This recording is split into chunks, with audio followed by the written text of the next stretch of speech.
Oke, baik Bapak Ibu Saudara sekalian, kita akan memulai webinar kita pada malam hari ini dan selamat datang bagi Anda sekalian, teman-teman yang berada di seluruh Indonesia ya, terutama ini rekan-rekan para member-member AFC yang terhormat. Selamat bergabung. Sebentar kita akan mendengarkan sesi yang sangat menarik, apa yang terjadi dengan hari-hari ini. Tentunya rekan kita, Dr. Luigi, sangat update perkembangan yang terjadi karena banyak rekan-rekan sejawat dari dokter yang bekerja berada di garis depan. Untuk itu tidak berlama-lama, mari kita sambut Dr. Luigi. Silakan Dok. Thank you Pak Gun.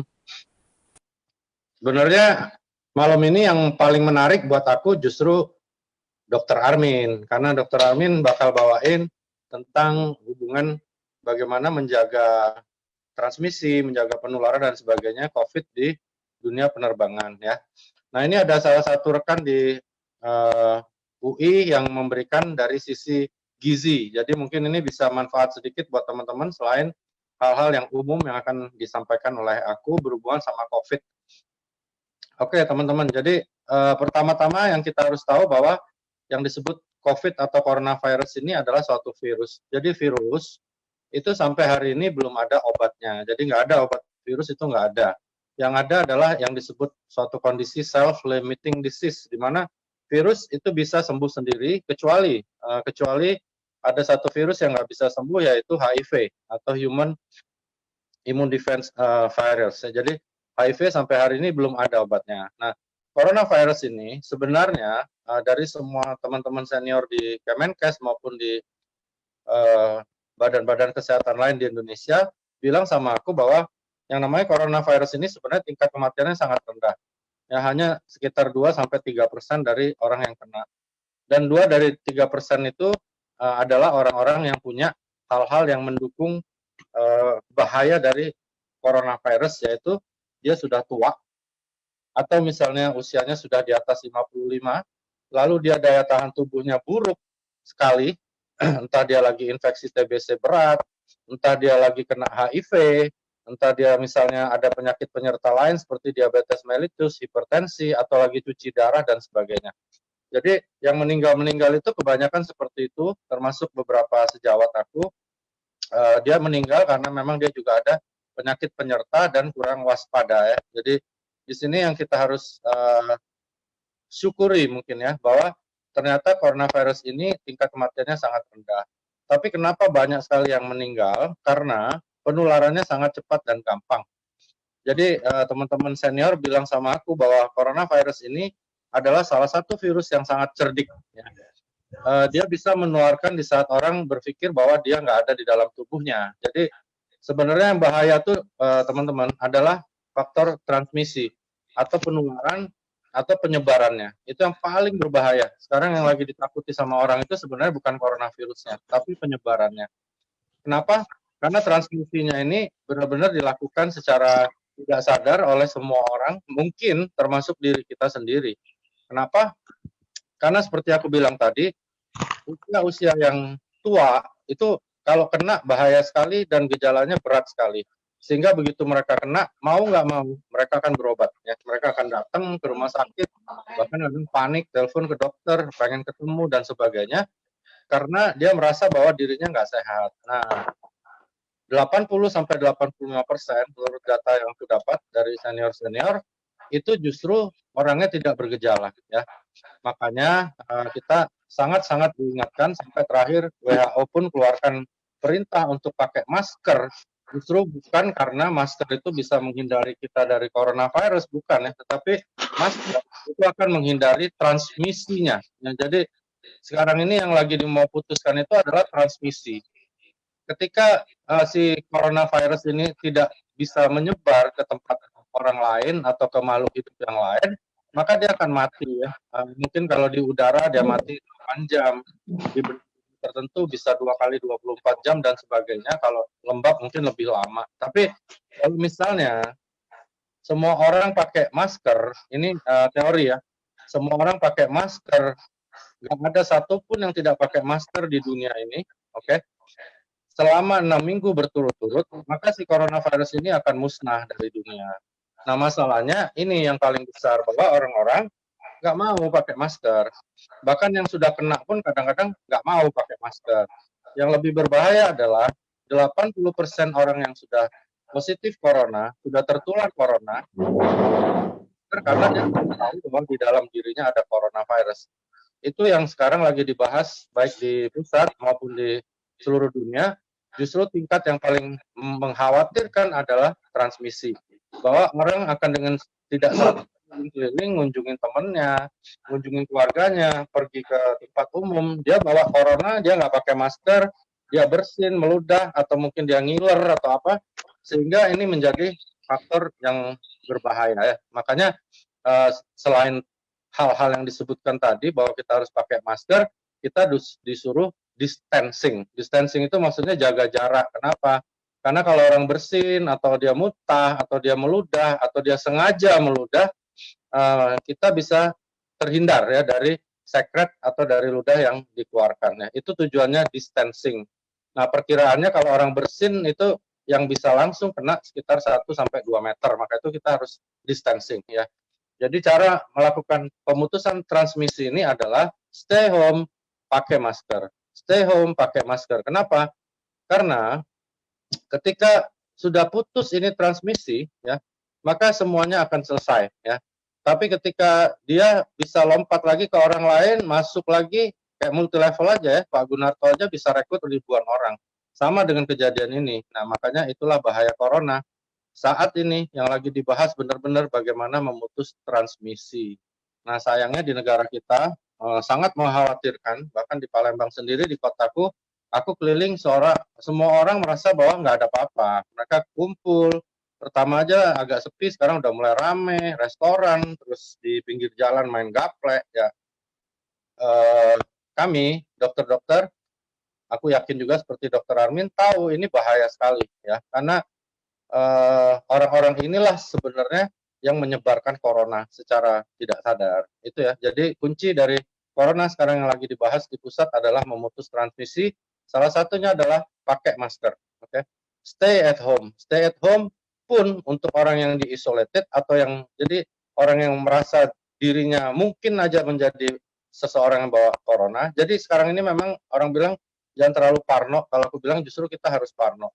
Dengan parno yang sangat-sangat ketat, maka kita harus menganggap diri kita bawa coronavirus. Jadi kita tutup mulut kita jaga jarak, kita stay at home, maka putus transmisi tadi. Sama kayak kita lagi online sekarang, kalau transmisi putus, selesai teman-teman ya. Nggak ada orang bisa lagi untuk kontak kita juga nggak bisa kontak orang dan sebagainya. Ya, itu satu. Lalu di sini ada mekanisme penyebaran, kalau teman-teman lihat di situ, ada yang namanya droplet, itu artinya dari sekret ya, dari ludah, ingus, dan sebagainya. Lalu ternyata lagi diselidiki ada dari fekal oral, ditemukan di mulut dan di lubang dubur pasien dengan COVID-19. Jadi memang kita diajarkan untuk bersih. Kalau dari dubur mungkin teman-teman bisa jijik juga kan, tapi kalau yang namanya droplet ini kadang-kadang tidak terlihat. Ya. Jadi ini yang mungkin berbahaya dan harus dijaga ya. Lalu kedua, teman-teman, kenapa orang-orang terkenal, orang-orang hebat seperti Pangeran Charles pun bisa kena? Dia tertular dari siapa? Ya.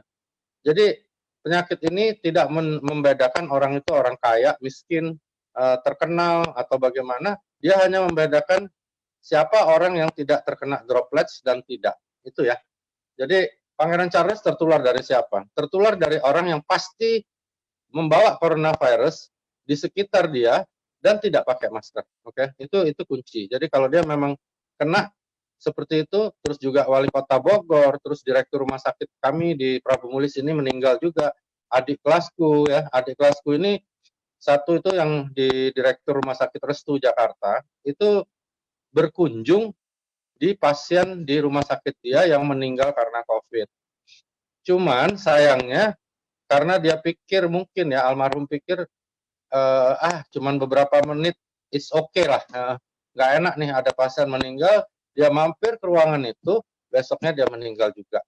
Memang kebetulan aku dengar dia ada gagal ginjal kronik juga. Ya, jadi ada faktor di sini tadi Pak Gun bagus, sebelumnya boleh balik dulu satu. Ada faktor genetik, ada daya tahan tubuh, usia, dan kesehatan secara umum.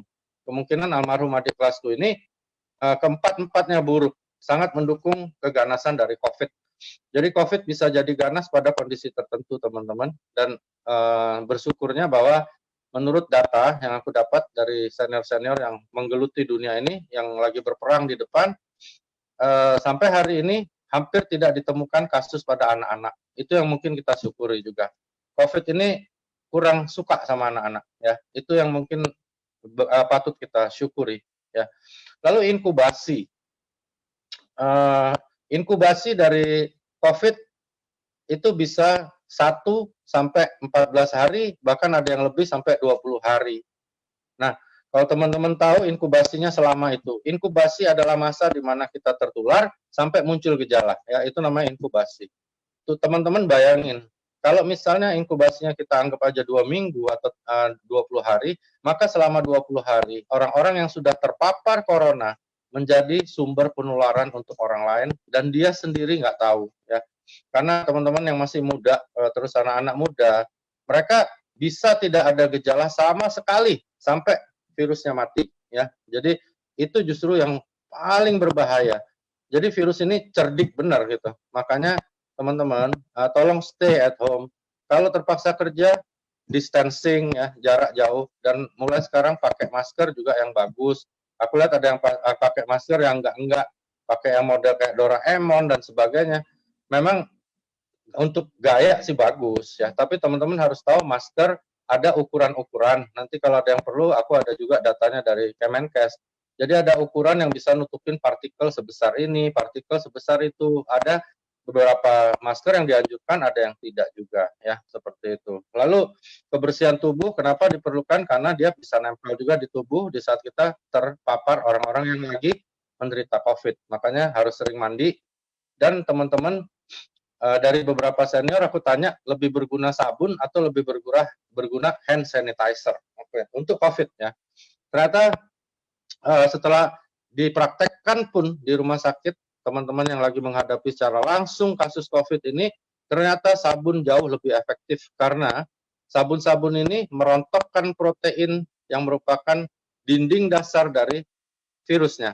Jadi kalau kita benar-benar cuci tangan yang bersih selama 20 detik di air yang mengalir, kalau bisa itu akan membunuh coronavirus atau virus lainnya. Hand sanitizer berguna nggak? Berguna, tapi bukan untuk coronavirus. Dia lebih berguna untuk bakteri, untuk kuman patogen lain, jamur, parasit, dan sebagainya. Atau dinaikkan kadar alkoholnya menjadi 75% ke atas, baru dia bisa bunuh virus corona. Nah, cuman kalau kadarnya terlalu tinggi, kepekatannya terlalu tinggi, dia bisa mengiritasi tangan kita. Jadi hand sanitizer butuh nggak? Butuh, hanya untuk membersihkan hal-hal yang lain. Dia tidak terlalu spesifik untuk membunuh coronavirus, ya. Jadi nggak usah beli hand sanitizer yang sampai harganya jutaan dan sebagainya, ya. Karena ternyata pakai sabun Lifebuoy, pakai sabun Dettol, sabun-sabun yang biasa, bahkan kalau nggak ada, pakai aja Mama Lemon kayak untuk cuci tangan, untuk cuci piring, itu akan bunuh virus, ya. Jadi teman-teman boleh takut, boleh was-was, cuman juga jangan terlalu panik dan akhirnya nggak dengar berita yang benar, ya. Daya tahan tubuh, di situ teman-teman lihat ada penurunan jumlah limfosit yang akan membantu kerja dari coronavirus. Kalau limfosit bagus, apalagi kalau sel natural killer kita bagus, maka ketika ada masuk virus sebanyak apapun itu, sebagian akan dibunuh oleh natural cell killer, ya. Dan itu kita tahu natural cell killer ini kehidupannya, kekuatannya bisa dibantu oleh usus-usus. Kenapa? Karena dia sangat penting untuk hidup di dalam pencernaan yang bagus. Lalu SOP, kenapa perlu? Karena SOP punya paten regenerasi sel. Nah, sel-sel yang namanya natural cell killer, limfosit, leukosit, dan sebagainya, itu dibentuk oleh sumsum tulang, oleh hati, oleh limpa, dan sebagainya, sehingga kita perlu hal-hal itu, ya. Harus dimudahin dulu organ kita supaya dia bisa bentuk sel-sel natural killer dan sebagainya lebih banyak, ya. Makanya saran aku sekarang ini, teman-teman, aku sendiri minum sudah 6 usus-usus sehari. SOP aku minum 4. Nah, kalau bisa teman-teman juga lakukan hal itu ya. Bukan soal uang, tapi ini masalah keselamatan. Oke, lalu nutrisi. Ini dari dokter salah satu rekanku di UI. Peran nutrisi dalam pertahanan tubuh terhadap virus, teman-teman bisa lihat di situ ada A, B, C, D, E, ada asam lemak omega 3. Nah, di situ ada tulisan EPA dan DHA. Ingat ya teman-teman, kenapa aku selalu ingatkan minumlah alfa omega dari AFC. Kita di Rhythm Point ada alfa omega ya. Di situ ada asam lemak omega 3, EPA dan DHA-nya ya. Jadi benar-benar bahkan kita ada DPA tambahannya. Jadi luar biasa. Makanya aku minum itu juga setiap hari ditambah SOP, usukusi, propolis. Lalu kita bisa tambahin selenium, seng, besi dan tembaga itu kita bisa dapat dari makanan ya. Next.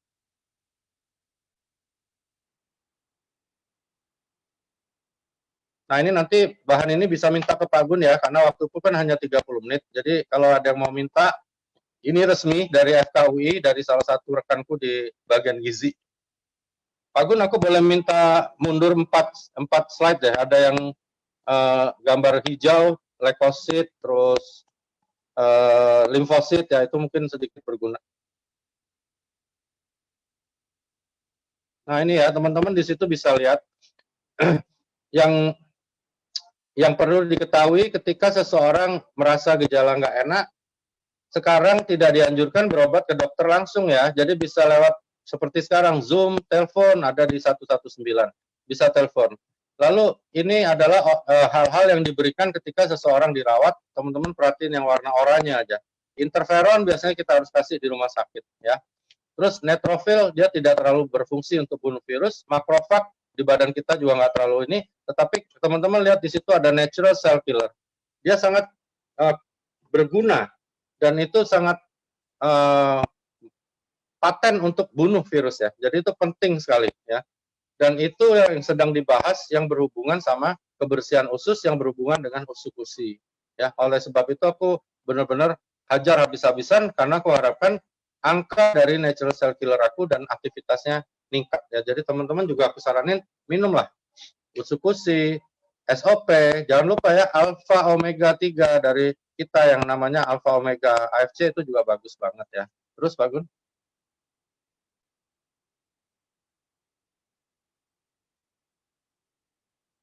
Ini beberapa sumber selenium ya, terus ada sumber tembaga, teman-teman boleh minta karena ini dokter gizi, jadi ini biasanya untuk mahasiswa, jadi aku nggak jelasin di sini. Nah, terus teman-teman, aku rangkum ya apa yang aku jelasin, karena aku lihat ini udah sekitar 15 menit lebih ya. Jadi, di sini ada disebut susunan pangan sehari-hari yang mengandung zat gizi, jagalah, supaya kita jumlahnya sesuai dengan kebutuhan. Kebanyakan nanti gendut pula ya.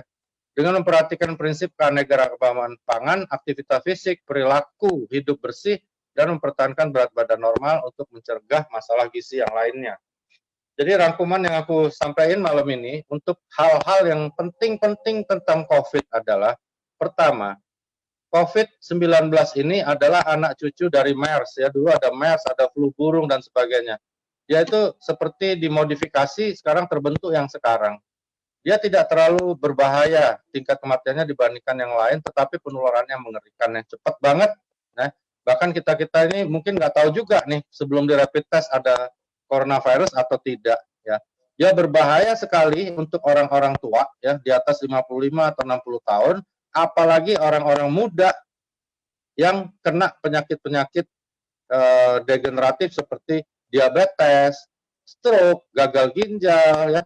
TBC misalnya yang infeksi dia TBC berat atau dia lagi cuci darah sekarang itu bahaya. Nah, orang-orang seperti itu tolong dijauhkan dari kerumunan. Jangan terlalu sering didekati dengan orang-orang yang kita belum tahu ya. Memang parno ya udah gitu. Aku di rumah pun dibilang parno ya nggak apa-apa. Parno lebih baik daripada kita mati ya. Jadi parno terhadap siapapun nggak apa-apa ya. Aku udah tutup, nggak ada tamu, nggak ada pasien, nggak terima siapapun. Kalau misalnya ada yang kerja di rumah dan dia hanya di rumah kita nggak apa-apa, tapi kalau dia bolak-balik keluar lebih baik tidak ya. Jadi sementara ini teman-teman itu yang harus dijaga, yaitu transmisi. Ingat ya. Jadi yang paling berbahaya adalah transmission.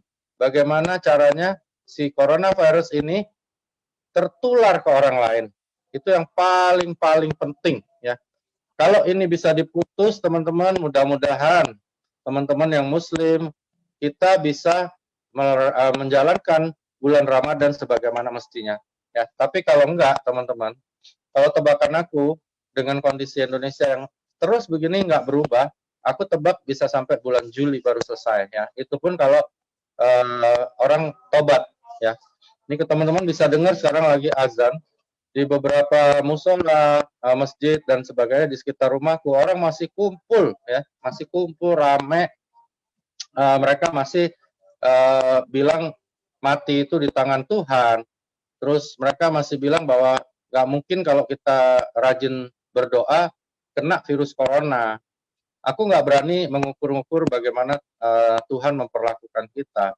Tapi aku yakin agama apapun, terus keyakinan apapun, pasti mengajarkan kita untuk menghindari bahaya. Ya. Misalnya teman-teman disuruh jalan ke hutan, ada singa-singa yang lagi ganas, terus teman-teman berdoa bahwa singa-singa itu bisa takut dan lari melihat kita. Itu benar-benar konyol. Ya. Makanya aku harap teman-teman, terutama tim aku, terutama tim Ultima 28 yang lagi kumpul ini, ayo sama-sama kita kasih tahu orang ya. Ya, paling enggak teman-teman, kita satu orang bisa ngasih tahu satu orang lagi aja ya, tidak melakukan transmisi atau penularan, maka aku rasa percepatan dari wabah ini akan hilang di Indonesia ya, akan terjadi. Tapi kalau enggak berat ya. Makanya ini yang bikin ragu. Kasihan nih sejawat aku yang sekarang masih bertempur ya. Ini ada 2 sejawatku barusan masuk juga ke ICU pakai alat bantu ya, karena mereka senior semua kakak kelas. Tapi ya gimana, kadang-kadang di rumah sakit yang dipercaya yang senior. Jadi mereka sekarang lagi pakai alat bantu, yang satu kelihatannya akan sembuh, sudah agak membaik, yang satunya kelihatannya hari ini memburuk. Jadi kasihan ya, karena mereka yang harus hadapin, terus kita sibuk nularin di luar. Ya, jadi teman-teman ingat ya, rangkumannya adalah satu, transmisi sangat penting. Kalau corona ini tidak disediakan media untuk hidup, dia nggak bisa hidup ya. Dia bisa hidup di telepon, di gagang pintu, iya, tapi nggak lama ya. Tapi kalau di badan kita lama teman-teman, bisa 20 hari dan bisa menular ke orang lain. Lalu kedua, bagaimana caranya kita jatuhkan kurva peningkatan penyebaran ini? Satu-satunya cara adalah dengan memutus rantai penularannya. Oke, merawat orang nggak memutus rantai penularan teman-teman ya. Ketiga, distancing, jaga jarak. Sebenarnya keempat, ada yang penting selain kebersihan tubuh dan cuci tangan adalah orang-orang, ini harapan aku ya dan senior-seniorku, orang-orang yang sudah sembuh dari corona bersedia menyerahkan plasma darahnya untuk dibikin menjadi vaksin. Tapi orang-orang yang sudah sembuh teman-teman itu trauma bukan main ya.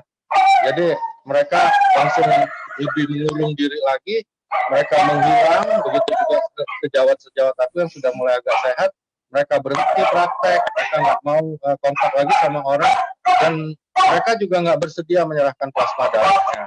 Itu jadi masalah baru lagi, karena untuk membuat vaksin kita perlu plasma darah dari orang-orang yang sudah membentuk antibodi di dalam badannya. Mudah-mudahan badai ini bisa berlalu. Nah, cuman aku tahu bahwa beberapa teman, termasuk dokter, masih harus bepergian dengan pesawat terbang. Oleh karena itu, terima kasih banget malam ini adik kelasku, sejawatku, calon Busido juga. Dia calon Busido, makanya dia semangat nih malam.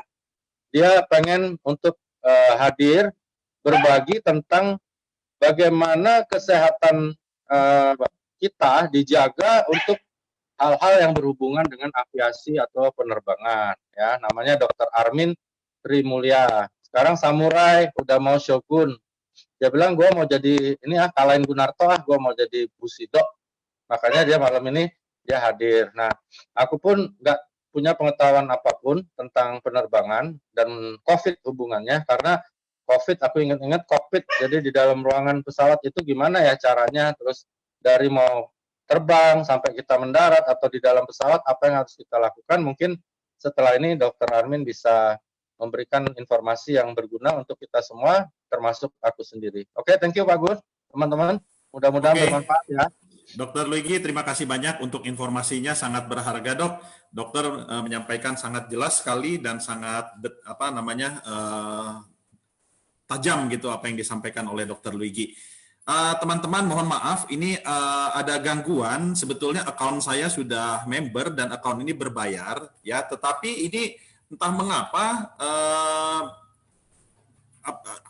bisa stop dalam 40 menit nih.